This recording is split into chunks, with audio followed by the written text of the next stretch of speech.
everyone. Starting a little bit early today.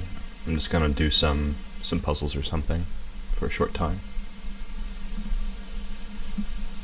while we wait for a few people to join in. Let's see, what do we have here?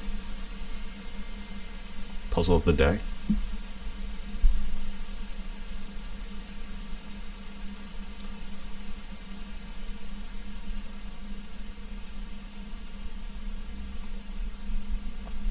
Is it showing up okay? Let's see. Well, the obvious thing we'd maybe want to go for is like to do this, but the rook's guarding b8, so that's not happening. Or queen d6, but the queen's guarding d6.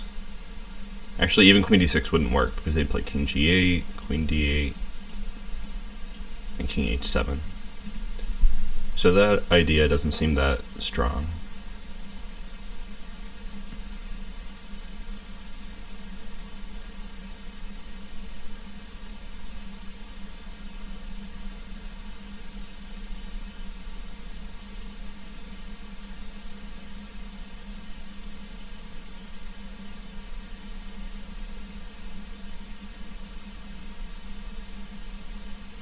Also, they don't have to take with the king. They could take like that.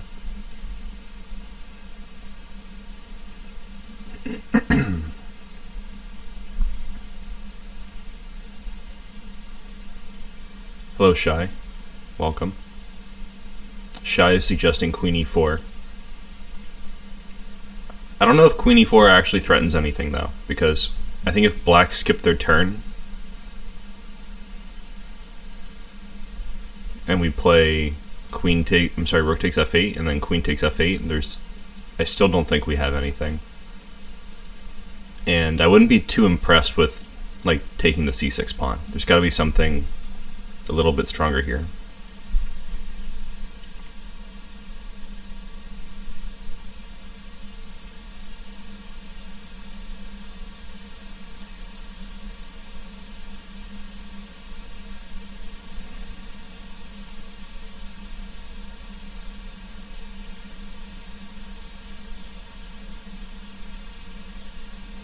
I noticed that their queen is actually lacking squares a little bit. So one thing that came to my mind is to play rook e3, queen a1, king h2. But I'm not sure if that's actually winning.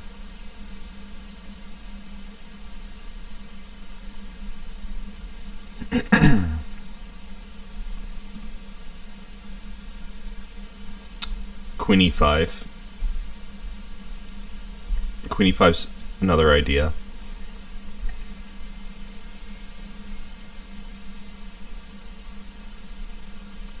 After queen e5, what if they play like well,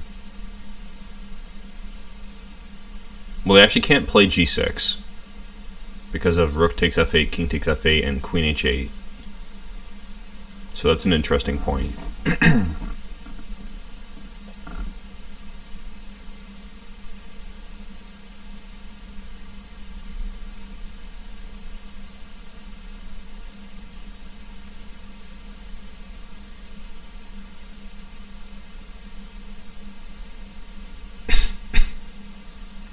So maybe f6. And if we play rook f8, they'll play king f8.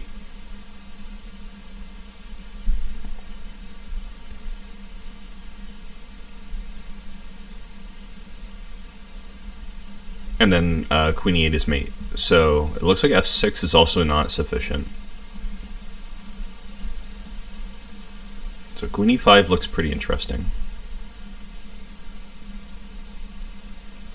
Yeah, like what do they even do? I think that might be the answer. Oh man, I just lost 29 rating points that don't matter. But I'm curious, like after queen e5, what do they even play? They can't play rook b8 because we can just take the rook with our rook.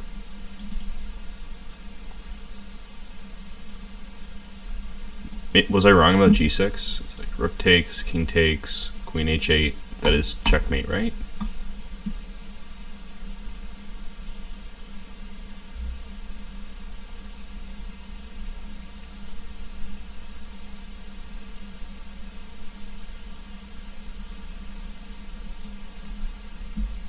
Maybe rook b5? No, then there's still rook f8.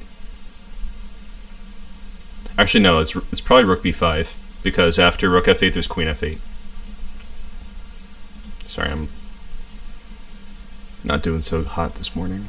Yeah, so I think it's rook b5.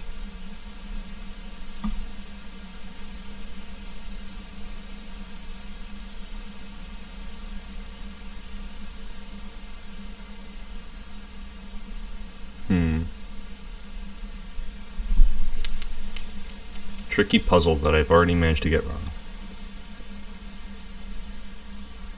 So maybe I should more seriously consider rook f8. So after rook f8, king f8. What's even going on here? Oh, maybe we could like force them to take on e8. Maybe that's another thing that we could do. Like, what if we play like rook e7?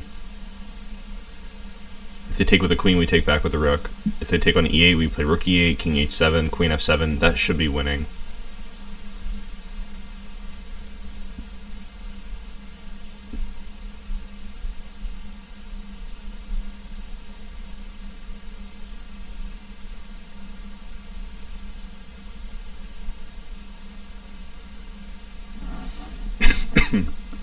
Let me see about this one. Okay, so it was rook e7. And if they take this, we throw in queen f5 first, and that's winning.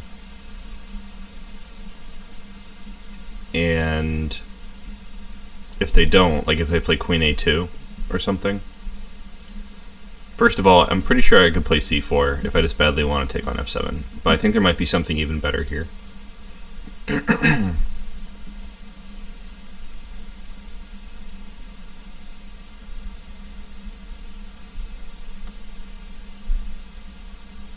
Maybe c4 is just good enough. Let's see what the computer says here. It says c4 and queen e5 and rook takes f8 are all good. But it says queen e5 principally.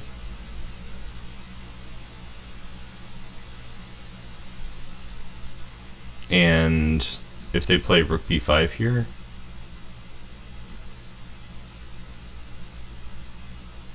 then I guess just rook takes f8. Yeah, okay, that makes a lot of sense. Okay, so this was actually not that hard of a puzzle, but maybe jumped the gun. In my defense, I slept like 36 hours, more or less, straight for the first time in my life, and I'm very disoriented. Okay, well that was interesting. Hopefully I can take everyone through these puzzles in a good way today. So, the topic that I picked for today is Rook Lifts. This is a topic that I prepared like maybe 2 years ago or something, and I just never got the time to actually stream it. So I haven't looked at these in a really long time, but I think that the Rook Lift concept is something that's pretty deeply ingrained in the way that I play chess, so I think it should be pretty easy to bring everyone onto the same page. So first of all, what is a Rook Lift? A Rook Lift is a maneuver, which means a way of transferring a piece from a worse square in several moves to a much better square. So it's a maneuver in which you take the rook across the board. So not like down the board, but across.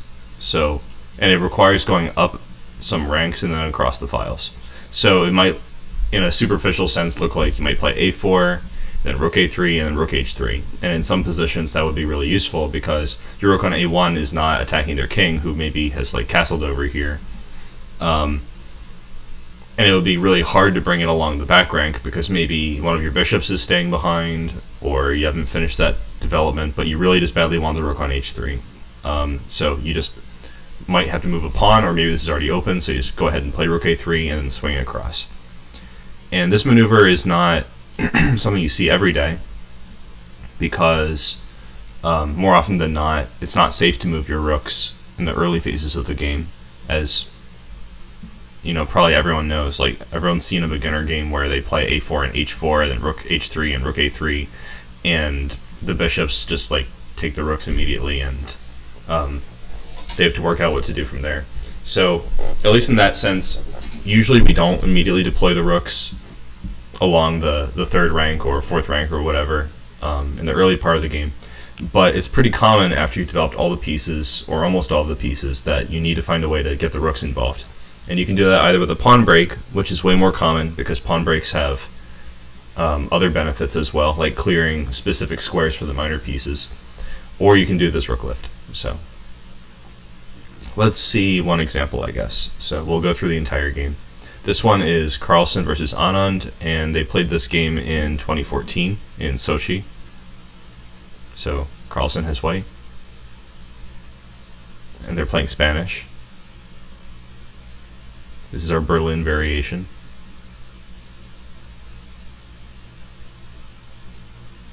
Recently, the lines with d3 have been becoming very popular.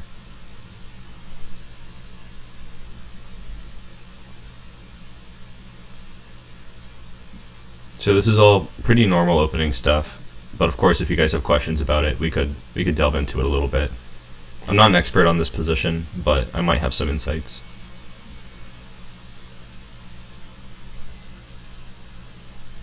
Actually, here's an interesting moment just to talk about exchanging pieces. So once black has castled in the Spanish, you might lose your chance to take this knight and give black doubled pawns. So would you guys try to keep your bishop pair and like just play a developing move here, or would you take on c6?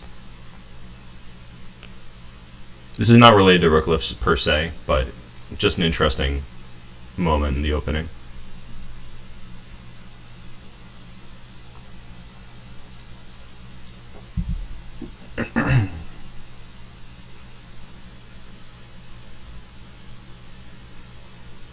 I guess if I was thinking of developing moves that I might make here, I might choose knight c3 or bishop g5. h3 is not really a developing move, but that's also a move that I might consider here. So these are some options that we might have to contrast with bishop takes c6. And of course, if you're watching the recording, you could pause here, think about it for a little while. So when I'm considering a question like this, I might ask myself, what happens if I just go ahead and play, for instance, knight c3? And after knight c3, I think that the top move would be to play knight e7. The reason I think this is the top move is that in this structure in particular, the knight on c6 is enticing on f4. That's a pretty common maneuver to execute here. Knight e7 also works pretty well against bishop g5 because after not h6. First you play knight g6, and the idea is to play h6 because the knight on g6 stops bishop h4. You know, we could always just snap that bishop off if it's really bothering us. So, and of course if you play h6 first, you want to avoid this structure, so this is not what we're going for, even if it might be playable. So I would rule out any of these developing moves probably because I think knight e7 to g6 to f4 is a strong maneuver once we've castled. So Carlson took on c6, and after pawn takes c6, played h3. And this position has only been reached a handful of times, according to the live chess database. I probably have more games in this position in my personal database, but you know, I think the live chess database is a pretty good proxy for historical frequency, things that happened more than a year ago. I don't think they update it that frequently. I usually update my own database about every week.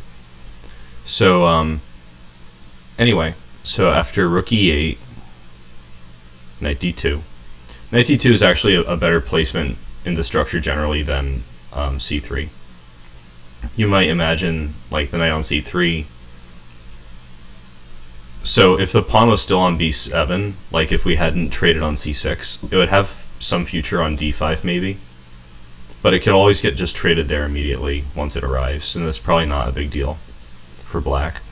So if it goes on d2, first of all, in this structure it's even better to go on d2 because the pawn on c6 is stopping knight d5. So if we want to have a future, we have to kind of avoid getting stuck behind this pawn. So after knight d2, we might try the same maneuver that we talked about before. So these kinds of knight maneuvers are way more common than any rook maneuvers, I think, just because we have to develop the minor pieces first, and we're not so concerned about, for example, being traded for a bishop. But since the rook is a higher value piece, it's harder to maneuver it across the board, which is why it's interesting to think about rook lifts. So let's get to the part where a rook lift could actually happen. So knight d7 was his choice. Knight c4, bishop b6. And here's another interesting strategic moment, just in case you want to do a little extra analysis of this game. So if you want to pause here and guess white's move, I think this is a good moment to do so. Almost any time that I see a bishop on b6 and a knight on c4 attacking this bishop, I think it's pretty good to play a4, and this is what Carlsen played. This puts some pressure on black because we're threatening to not just gain a lot of space, but in some variations win this bishop. Right now we're not winning the bishop, like they could go on c5. But if we play c3, then we're actually threatening to trap the bishop, and we're developing a pretty fierce initiative. So black had to play a5. And this can be difficult for black because, first of all, getting rid of this bishop for our knight is usually pretty good. It's better when we have the bishop pair and we've already traded our own bishop, so it's not as good in that way. But this bishop's pretty active, right? It could disturb our king, so it's good to get rid of it.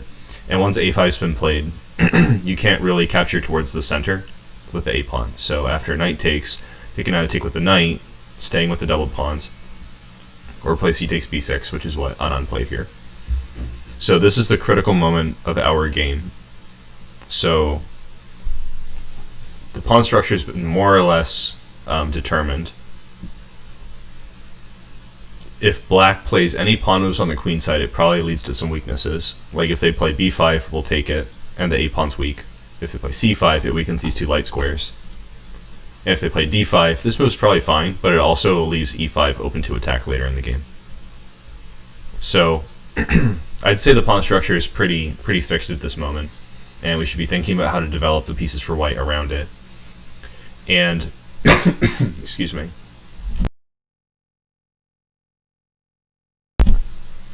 And so normally, since we develop bishops before knights, bishops before rooks, like we do knights, then bishops, then rooks, like in my video about that topic, we might be thinking, where do I put this bishop more than anything else?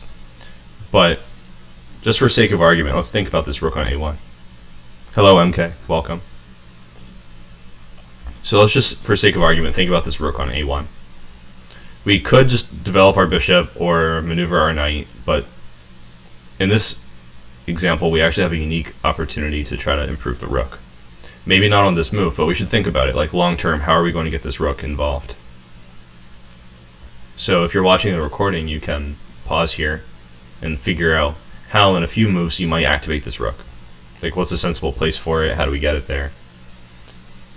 But of course, everyone who's here live in the chat, you can suggest your moves if you like.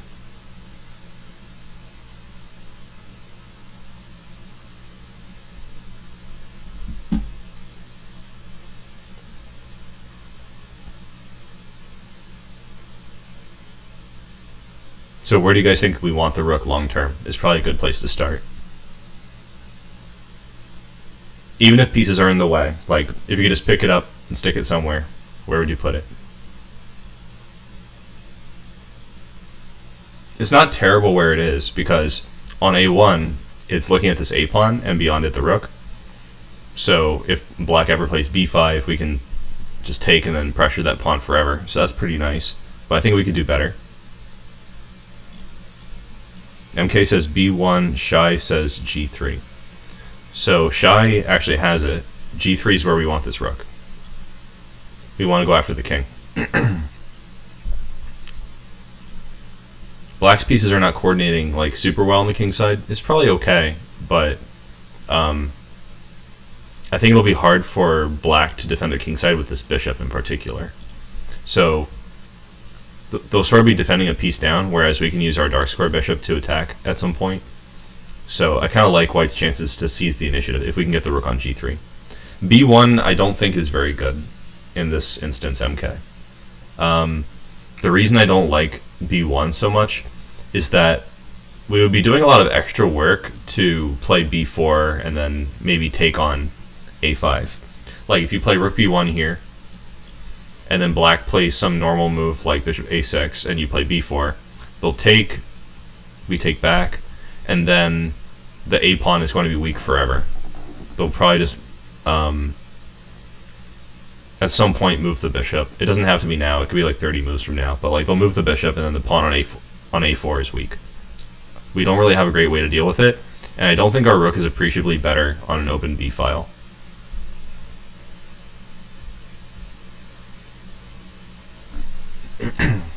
It might be okay. Another option they have is to ignore you, though. Like, let's say you play rook b1 and b4, and they just do nothing. If you take on a5, then they play rook a5, and they get, like, kind of the same position. So they're not even obligated to take. It'll open up either way, so you could try to attack b6, but I don't know, I'm not too optimistic about that. So let's see, how do we get it on g3? That's our goal. Rook a1 to g3. It's difficult. There's a lot of stuff in the way. So what would the first move be towards this maneuver?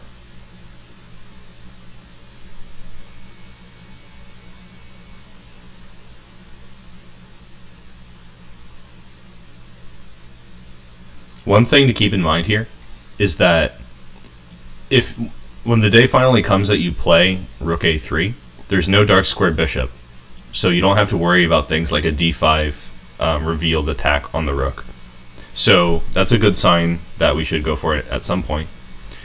Now here, if we play rook a3 directly, let's just say we do it, right?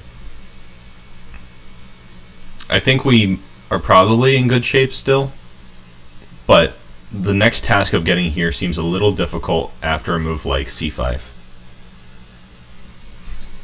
The upshot, though, is that we played rook a3, which has no downsides. Like, this move's perfectly fine. In fact, maybe we could even go for MK's idea of using the b file with rook b3 at this point, because now the b6 pawn is backward. But I think it's good that we can use these light squares at some point, but we're not getting to g3.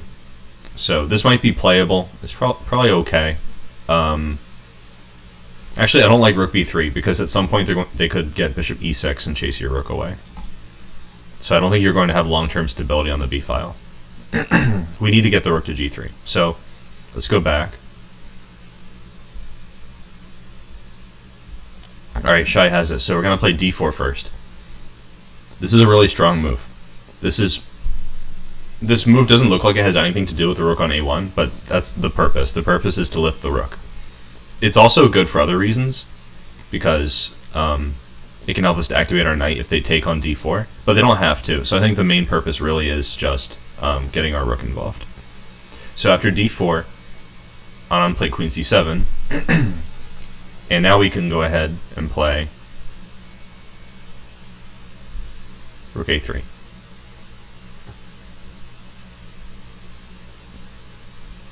And after knight f8, d takes e5, d takes e5, and now let's see if we can guess the move here. We're almost to g3, so how do we get the knight out of the way? We should probably make a useful move with the knight, because it wouldn't make sense to do all this maneuvering to improve one piece at the expense of making another piece bad. We're doing all the maneuvering to sort of harmonize the pieces.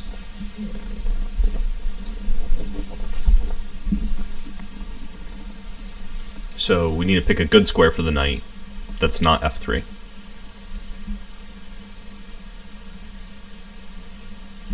It's worth noting that there's no downside of moving away from attacking the e-pawn, because the e-pawn is secure anyway. I wouldn't say the e-pawn is our main focus in the attack, so it's perfectly fine to do what MK says and play knight h4, which also looks at f5, which means the knight could participate in a future kingside campaign as well. I don't think knight h2 is a bad move, at least not conceptually. But I do think it looks a little bit passive here. If you play knight h2, I'm trying to think of like what the downside is, because you could argue that you're going for more kingside activity here with knight g4. But when you do finally play knight g4, they can take it with the bishop, which helps them activate the rook on a8. So it might be kind of equalizing the position. Part of why I think we should go for this rook lift in the first place is that we have more potential to attack on the king side because of this bishop being badly placed. It can't really go to f5 and defend h7, for example. And on e6, maybe f7 is not our tactical target. Maybe we want to attack elsewhere on the king side, like g7 or h7. So I really like our bishop and our knight compared to their bishop and their knight. So I don't want to let them trade this bishop. But knight h2 is good in some other positions, maybe just not this one. So knight h4, and now we're finally getting our rook to g3. So they played rook d8, and we should definitely play rook g3 here, right? Nope, just kidding, because our queen's hanging. Chess Starter, thank you for the subscribe. Look forward to seeing you in more of our live streams. So here, queen h5 is like the clear way that we should proceed towards attacking their king. Because, they're attacking our queen, we want to do something active, so we put it right here. Why not? Now, in this position, the e5 pawn is under attack. So, just to try to get an idea of what kind of challenge black is facing, let's try to guess what black should play here. Like, what the various defending options are. Because what white is playing actively, I think black's pieces are not really enviable. Like knight on f8 or bishop on c8, not the best pieces I've ever seen. Rook on a8, definitely not doing anything yet. But they should be careful not to drop the e-pawn. So moving the queen also doesn't seem great. So what could we really do here for black?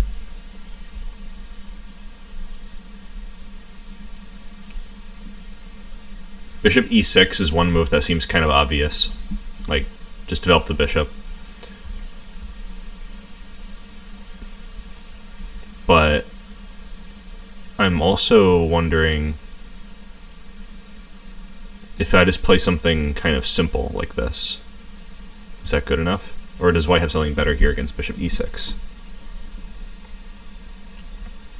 There's also knight f5, which is kind of tempting. One thing you have to notice if you're thinking about knight f5 is that g6 is not really a big deal for two reasons.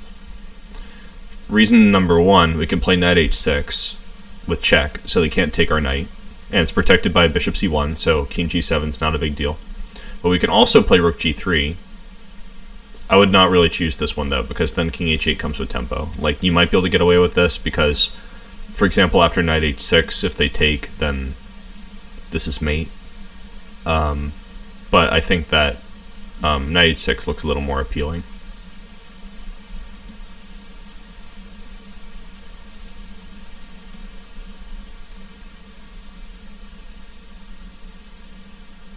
So maybe if they have to take this knight anyway, bishop e6 is just a loss of tempo.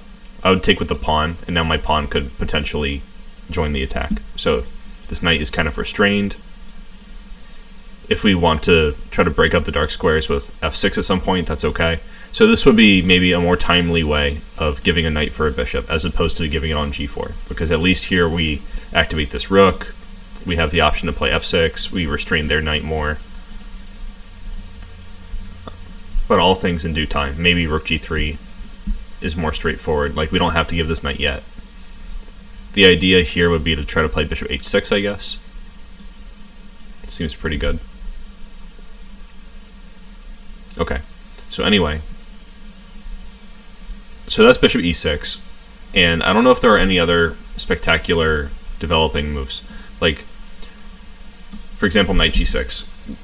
They're kind of saying, my knight on f8 was bad, I want to give it for your knight on h4. Let's make a deal. But I would definitely say no deal here. Like, maybe just knight f5. And here they get to get rid of their bishop that's badly placed, but then they have to do some acrobatics with the knight.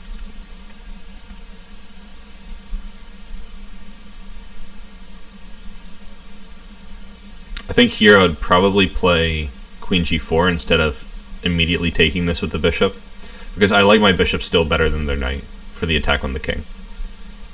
Their knight is not that well placed. After queen g4, let's say they play something reasonable like rook to d7, just for sake of argument.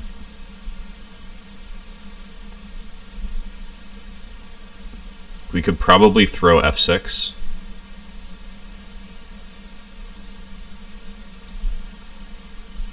Maybe now we take and then play f6. And that's threatening mate, so they have to play here. And then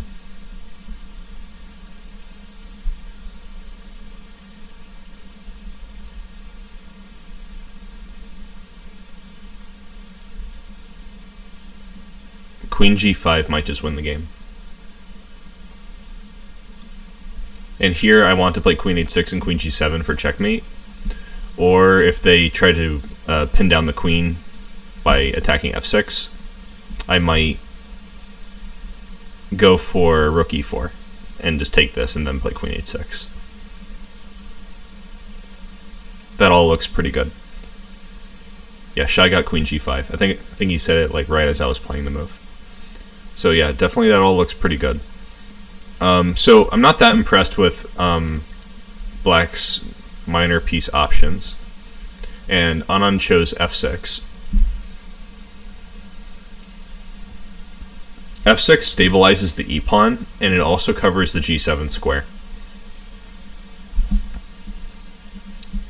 So what do you guys think? Does this mean that all this rook lifting stuff was for nothing? You know, like, it looks like they finally defended their king. So was it a waste of time to do all these different things to try to get our rook on g3?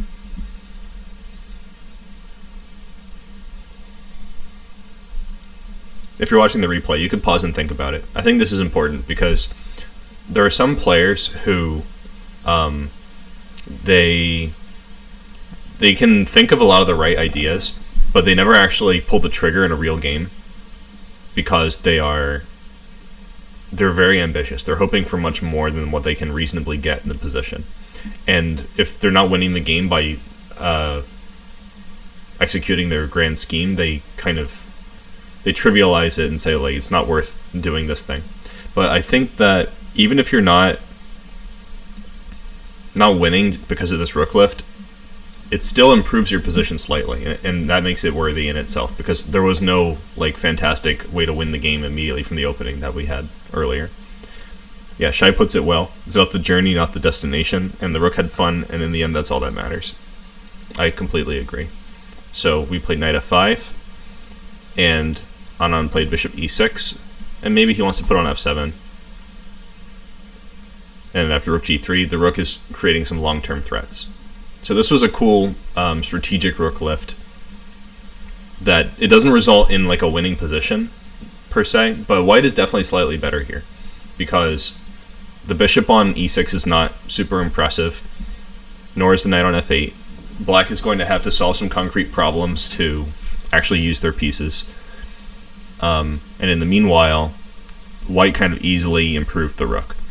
This is an interesting example because almost anyone will choose to develop the bishop first, even as just a throwaway move. If we go back to the starting position, let's consider the point where we played d4 as our starting position. So here, even as just a throwaway move, someone might play bishop d2 just to connect the rooks on principle, or bishop e3 to prepare d4 even though it doesn't need preparing. Or bishop g5 because it comes with tempo. You know, we might just play a move based on principle. But the bishop is actually perfectly fine where it is if our long-term goal is to attack the king. If they ever play h6, we might sacrifice the bishop on h6. So if you're playing very ambitiously, you might not want to move this bishop at all, which will turn your direction turn the direction of your thoughts towards improving the rook on a1. So that's how we ended up considering this idea to play rook g3 at all. And the way the game panned out, Anand played knight g6. So this is probably as harmonious as it was going to get for Black's pieces.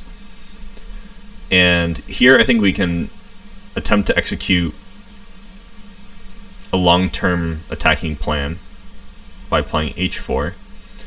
Now we're not threatening h5, but just having the idea to play h5 on tap in the next few moves, it seems pretty good.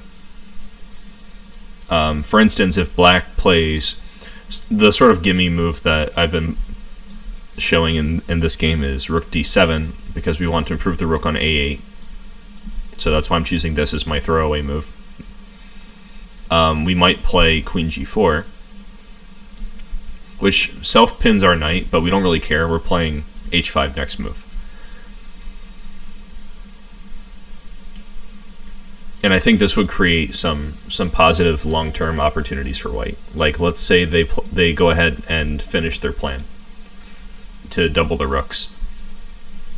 I also want to point out that when you double the rooks, if you can't invade on any of these squares down here effectively, it's kind of pointless to double the rooks. I mean, I guess if you can freeze their pieces to defending the like 6th through 8th ranks, then it's useful in that sense. But usually you double the rooks to try to create the potential of an invasion. So if it's not that simple to actually get your rook on one of these squares, that's a little bit problematic. So after rook d8, it's good to have the pressure, yeah. So after a rook d8, we might play h5. And it's probably not the end of the world. I didn't calculate this, though. Let me see.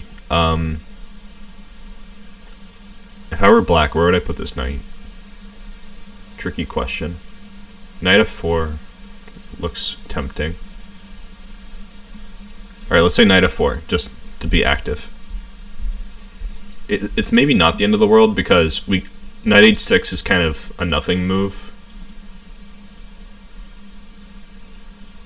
Actually, knight f4 is possibly important. Let me see this. Bishop f4, pawn f4, knight h6, king h8, queen e6, pawn g3.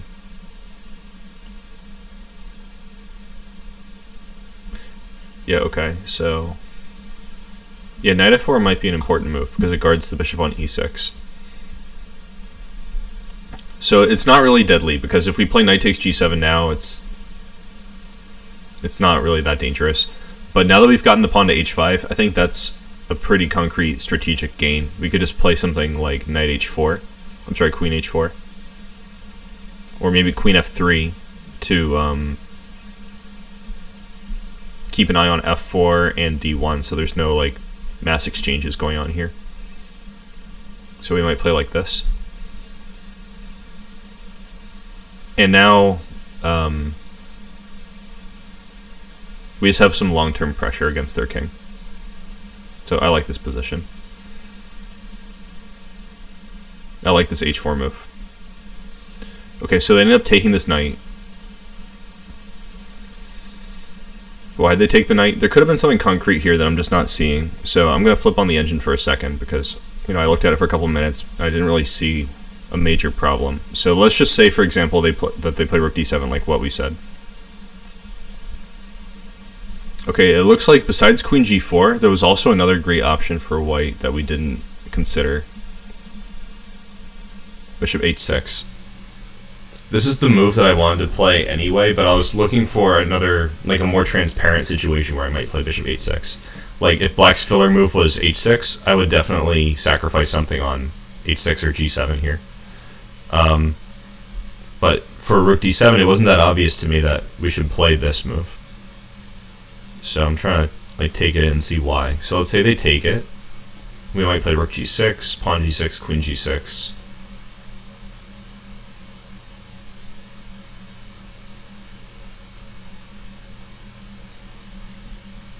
Let's see, we take it.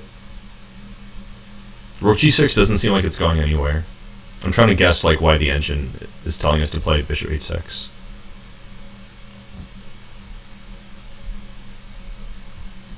Maybe we should not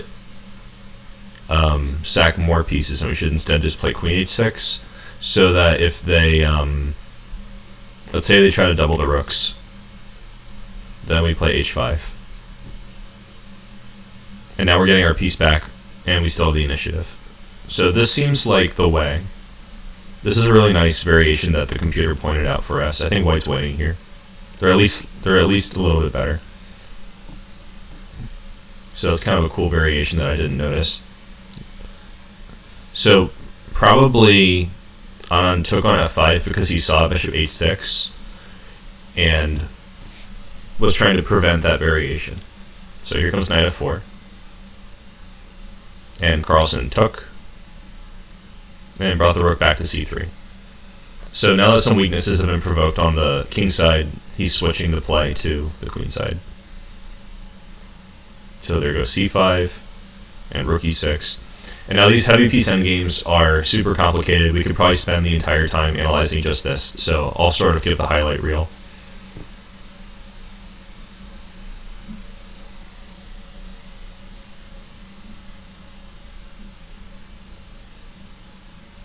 By the way, this is from the 2014 World Championship. I forgot to mention that Sochi was the location of the World Championship in 2014.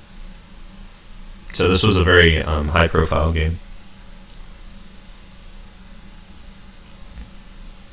I mean, all Carlsen's games are high-profile, but there was a lot at stake. All right, and here, Carlsen won the game because he can't defend g7. So this was cool. The rook lift turned out to be really critical to the entire middle game and late, and towards the heavy piece end game. The rook lift was very important. I would say that the only part where the rook lift ceased to be critical was after the rook lift had provoked the weakness of the f pawn. And you can see this rook is still like very active along the entire 6th rank going into the endgame. So you definitely can't leave home without the idea of a rook lift in your back pocket. So let's see one of my games. And maybe I have a ton of examples here actually. I have like, let me see, I have like 19 examples of rook lifts that I think are good and important. Actually, Shai, that's a really good point. We might have actually watched this game together live in 2014. I actually had forgotten about that until you mentioned it just now. That's cool. I'm trying to think. So it was in Sochi, right? Yeah, I have a friend who's actually seen one of the Carlsen World Championships live, but it was in New York, so it must have been the Karyakin match in 2016. So I was wondering if we were all watching independently. That would be a little bit weird.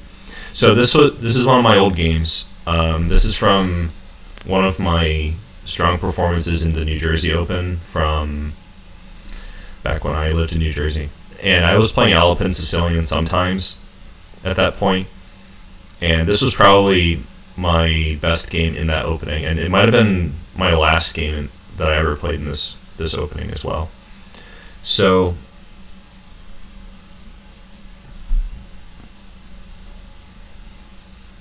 I think that against bishop c4, black will typically play knight b6. Like, it might look something like this, and then play d5. And I think this position is perfectly fine for black. So I would kind of recommend that black play like this in the future. But my opponent played d6, maybe a little bit of autopilot, because I think that sometimes people are recommended to always play like d6 immediately. I think because it's kind of a beginner trap, sometimes people get really giddy and excited to double the pawns on d5. But this is like a horrible mistake in the Alpin Sicilian, because you're giving up this really active bishop on c4 for this knight on d5 that could arguably be not the best knight in the world, even though it's sort of on an outpost square. So I played d4 because I like to develop my pieces. And here I could already gain a tempo by taking on d6, so this is already a slight improvement over the other line.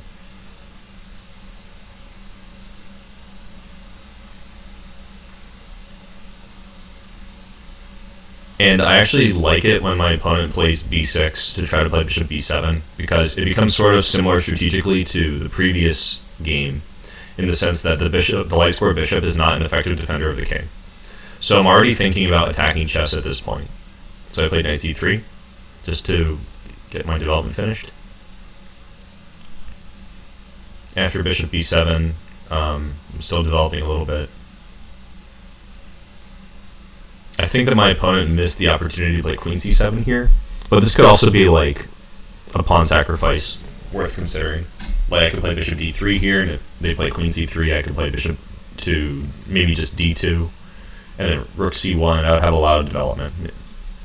Let me see about that. a3 might be a bit ambitious, but this also has the idea to play bishop a6 and get rid of that strong bishop. Yeah, probably black is fine here, so it might have been worth considering queen c7 instead. But without getting too deep into that, they played knight d7. And I'm starting to point my pieces towards their king.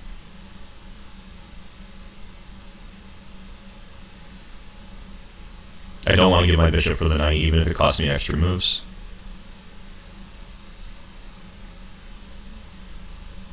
I think queen d5 was another option for them, worth considering, because I can't play bishop e4. They'll just take with the knight. So queen c7 is maybe not that ambitious.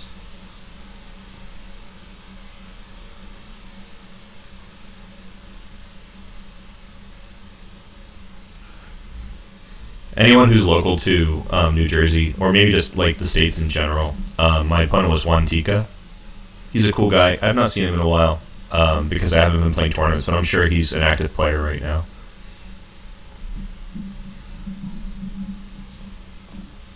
So let's see, queen h5. And this was our first game against each other, I think. I think the other games were blitz, and I think he mostly won the blitz games. Definitely a strong blitz player.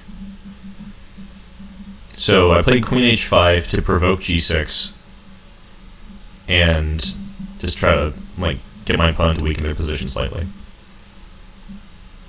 And after rook d7, I think that black's position is not too great.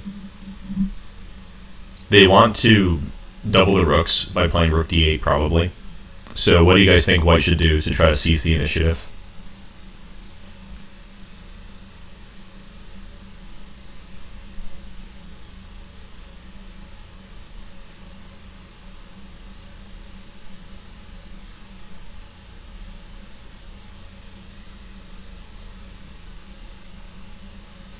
MK has the right idea. We want to play rook e3 and then rook h3. But there is a downside of playing this immediately. Let's say we just go ahead and play rook e3. And maybe they play their autopilot move, rook d8. Chess starter, yeah. We could play rook lift here. We could play rook h3. But what's going to happen after rook h3? This position's probably also fine, actually, in this move order. Clearly, they have to defend h7. So how are they going to defend h7?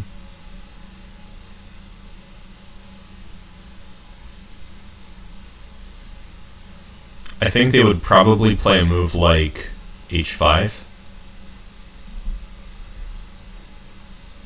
And now we need to continue the attack somehow. So how do you guys keep attacking? Oh, f5 seems kind of crazy to me. Because we could...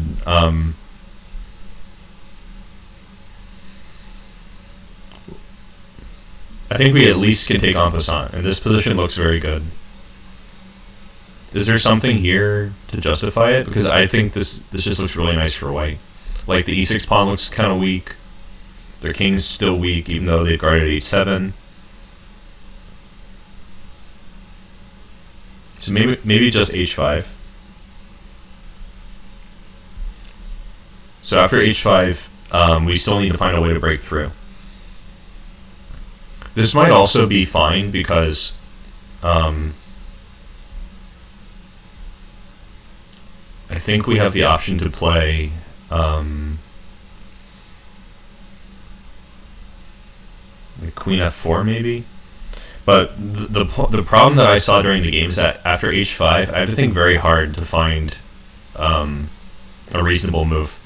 I mean, maybe it's not the end of the world, but I considered a move like queen g3 to be a little double-edged, because we're threatening rook takes h5, which should give some major advantage. But bishop g6 is not quite panning out. After f g6, queen g6, I think rook g7, we're actually losing on g2. And meanwhile, if they play bishop g7, and I play rook h... Well, after rook h5 doesn't even work here. Hold on, does it? Rook h5, pawn h5... Yeah, it doesn't work. I was thinking bishop h6, but then there's queen e5. So the common thread here is that in this whole situation, the e5 pawn is weak, and when they take it, it allows them to defend their king. So I felt that I had to play some kind of preparing move. Shai was suggesting queen g5 here. And the thing that bothered me about queen g5, which also threatens rook h5, is that, well, first of all, I can still play the same thing as black. I could probably still play bishop g7, and then you can't take on h5. But also I noticed bishop e7 could be annoying, because if you want to keep the pressure, like if you play queen h6, I just go back. If you play queen g3, then I think h4 is kind of annoying. You might still be winning on the dark squares here, but it looks very complicated. Yeah, I actually don't feel it. Like, if you sacrifice your rook here for the pawn of the bishop, they still play queen takes e5 at the end. Yeah, bishop e7 was black's move, for sure. Bishop e7 was pretty annoying. So, coming back to this moment, I wanted to play rook e3 and then rook h3, but similar to the game we just saw, some preparation moves need to be played. So, what's the most active way that you could try to prepare rook e3 and rook h3? Something that defends e5, but not in a passive way.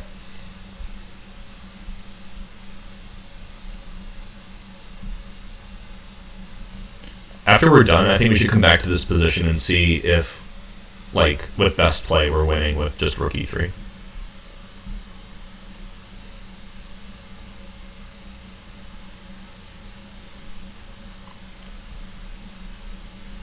Also, keep in mind that bishop e7 was another annoying move. So the annoying moves are like rook d8, where black finishes their development, bishop e7, and queen e5. I think these are the main problematic moves for us.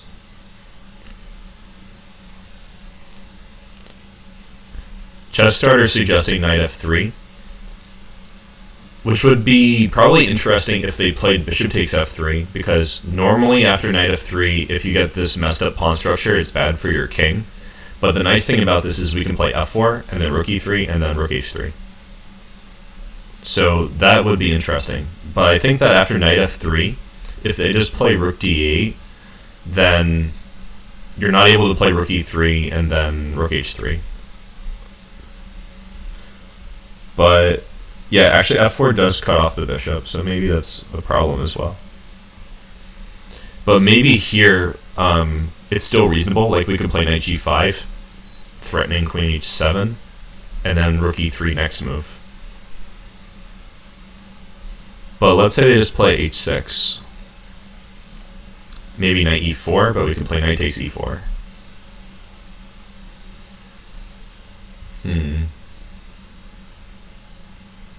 Maybe knight f7? I don't know, it looks kind of crazy.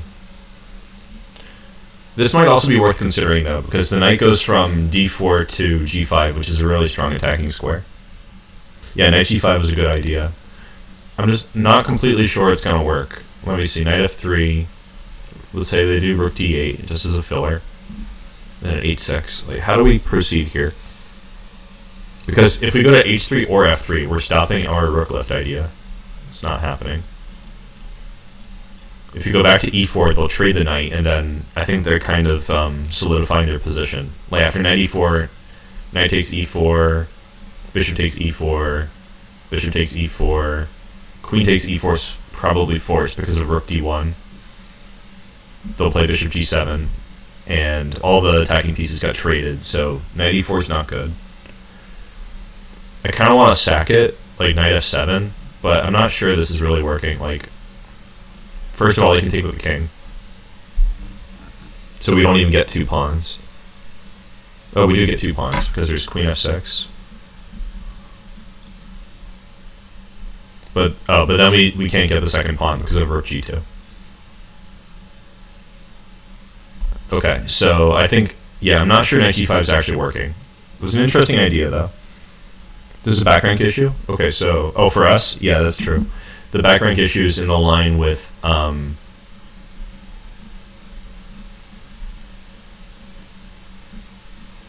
this is the line where the back rank issue shows up. This is where I said we should play queen e4, because if you play rook e4, then there's rook d1. So we have to be very careful. That's also a thing that I like about the knight on d4, which is probably why I didn't consider knight d4 before you mentioned it, because I like that the knight on d4 blocks the entire d file. So while black's counterplay involves attacking the weak c pawn and the weak e pawn, the knight on d4 is holding it together, at least for a short time, by blocking the d file.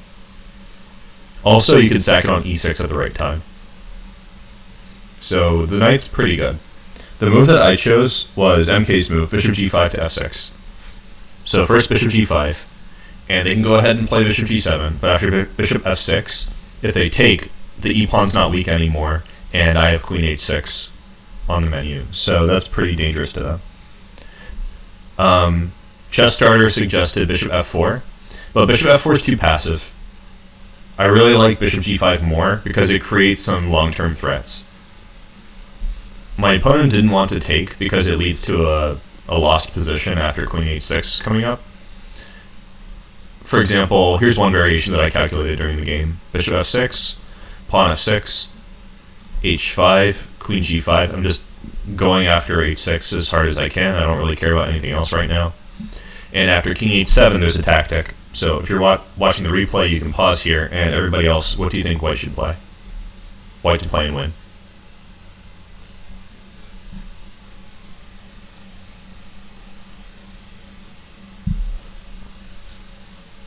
Yeah, queen h5. The g-pawn's pinned, so this leads to an immediate win. We're going to play queen h6, and that's it.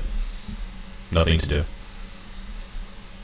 So my opponent, I'm sure he saw this variation as well, so he played rook c8, just probably on principle. It's hard to really suggest a move for black at this point, because now it's time for the rook lift that Chess Starter pointed out at the beginning. So this is what we want, rook e3, and the attack just keeps going. So bishop a8 was his choice. I guess he's trying to play queen to b7, because queen c6 was verboten. So now it's time to play rook h3. Why not? And they played h5. So if you were calculating this and you weren't that familiar with the attacking ideas, you might think that this was all for nothing. Like, we got our rook to h3, and now they play h5 and everything's solid, so who cares? Why do we even bother? But of course, we activated our pieces significantly with this rook lift. So how should we continue the attack now that we've played rook e3 to h3?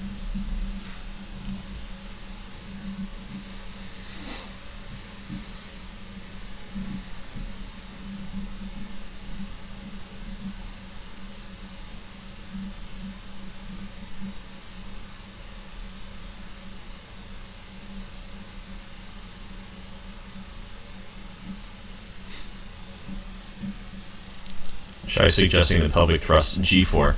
This just might work. But black does have some counterplay, so there's at least one thing that you need to calculate here. What happens if black plays queen b7?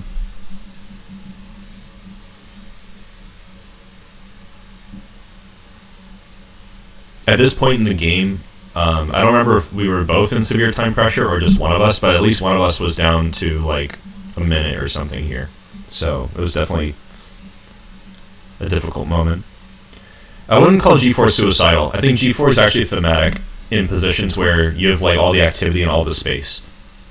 Because if your opponent's pieces are like not that well coordinated, like these, I think these pieces are not helping very much in particular.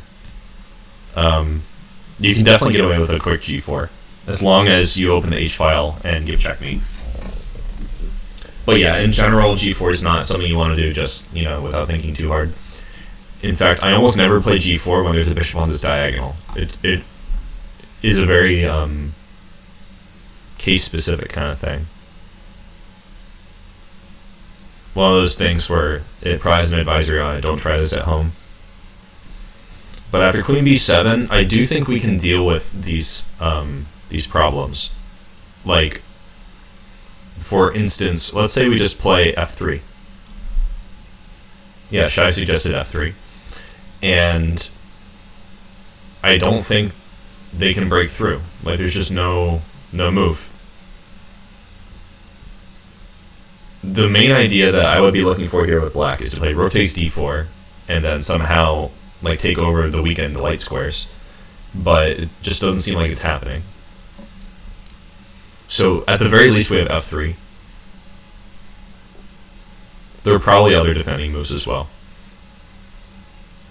But yeah, after f3, whatever move black plays here, I'm not really sure. Like, I want to play a knight move, but there's nowhere to put it.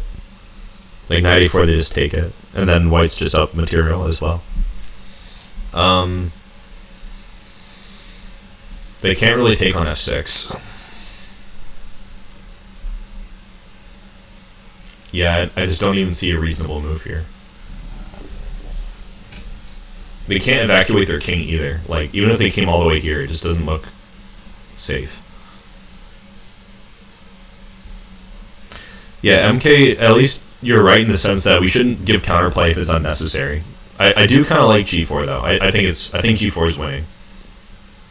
Oh, just to highlight maybe part of why Shai is recommending g4.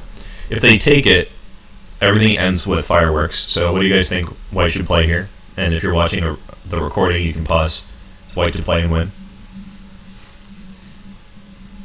I bet Shai will be the first to show the idea.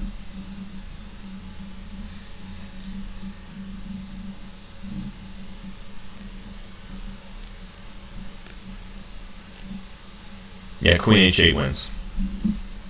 Not the full line, but I guess it's all you have to see. You would never suggest queen h8 if you didn't see that rook h8 is mate. Oh, Shai was saying queen h7, which also should win. You could go here, and then here. Or you could go here. You know, you have lots of wins. I like queen h8 the most, though. This was actually why I kind of insisted on finding bishop g5 and then bishop f6, because it adds this extra attacking idea that strengthens rook e3. Yeah, like imagine if, so even if there wasn't like problems with the e5 pawn hanging, I still would probably prefer to have this position before I go for the lift, as opposed to afterwards. I just like having this option to like take on like play g4 and open the h file, or you know, just anything that makes it possible to get a different checkmate. So I played queen g5, which I think was a product of the time pressure, because we were both playing really fast. I don't remember if it was because I was low and he was pressing me and he was playing fast to try to flag me, or if we were both low, or the opposite way. It was something like that. I do remember that he spent a lot of time early in the game though, so he was definitely like under the gun here. So he took on d4 as out of desperation. I think he was very, very low at this point. Then he played 94, going for a back. I think he was also going for a back rank mate, and just because it was a fast situation, he didn't notice that my queen's guarding c1. But you know, here I think he would have preferred to play this and say checkmate and hope that I don't notice queen c1. So that would have been like cool for him, but it doesn't work. So I played rook h5 with no fear because queen c1 is not mate. So he took, and I took back, and there's still no mate, so I'm good. And he played queen d8, and this is our final tactic of the game. It's white to play and win. Oh, Chess Starter has a good question. Can we change dark square bishops before the queen move back here? Yeah, this should also win, because if they take the rook on h3, we play queen h8. And if they play king g7, we play queen h6. Yeah, so that's also a win. Okay, sorry. So let's go back to queen d8. So it's white to play and win. And Shai has it. In this position, it was rook h8. And my opponent resigned because after king takes h8, there's queen h6, king g8, and queen g7. So this was a nice game for me. Everything kind of flowed smoothly for once, and a lot of it had to do with this Rook lift coming in clutch, because it would be really impossible to conduct this kingside attack with just the minor pieces. They would always be defending just enough on one color or the other color, and the Rook's ability to attack on both colors is super helpful when the kingside pawn weaknesses are a moving target. So yeah, this was sort of the critical thing to play Rook e3. So anyway, I think I'm probably going to cut it short for today. Not going to go more than an hour. So I have a lot more examples like this, so if you guys really want to see more Rook lifts in the future, just comment and let me know, and I could schedule another stream later on where we do a part 2. But yeah, I hope you really like these 2 games, one of my own, one from Carlson and Anand. And yeah, definitely, if you haven't subscribed already, subscribe so you can get updates on what new content I'm making. And if you haven't joined the Discord and you want to, also just leave a comment. I will respond with a Discord join link, so you can join our community and maybe train with other viewers. So until next time, take care and good luck with your chess, everyone.